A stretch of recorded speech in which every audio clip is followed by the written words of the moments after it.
Hi, I'm Daniel Oakman, Senior Curator at the National Museum of Australia, and welcome to another of my cycling adventures. I'm heading to Melbourne, where I'll be riding a bike similar to this 1970s Dragster as I reenact my very first bike ride.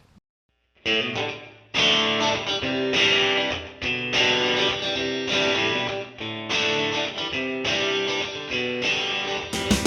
come to Melbourne to visit the place where I first learned to ride a bike, and I'm planning to reenact my very first ride. It was the late 1970s, and I must have been about 7 or 8 years old, and like many kids in the 70s, my first bike was a Dragster.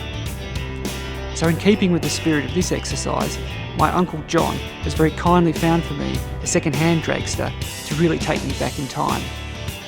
Dragsters came in a wide range of styles. This one has the elongated banana seat shaped like an ironing board, and the sissy bars on the back that provided a backrest or even supported an extra passenger. Growing up, I was lucky to have an older brother who taught me how to ride in a time-honoured fashion of taking me to the top of a hill and while rolling down, held onto the back until sufficient momentum was achieved. He then let go, and after a few wobbles, I was away and riding independently. So here I am, back on the very first street I rode on, rolling down this slope, which is exactly as steep as I remembered, and right about here, I can remember the change as my brother let go and I was free, speeding down the rest of the hill. And just like that first exhilarating time, I've now returned to the top for another unassisted descent. In fact, back then, I'm sure I went down again and again, improving my skills each time. Many Australians will remember their first ride. There was a moment of independence when horizons expanded and boundaries fell away. Life itself was suddenly amplified.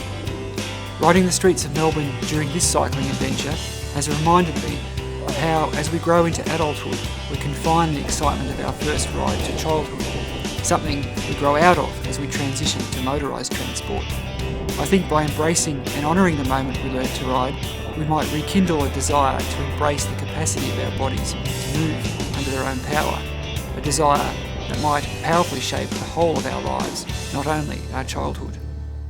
Thanks for watching, and I'll see you again on another of my cycling adventures.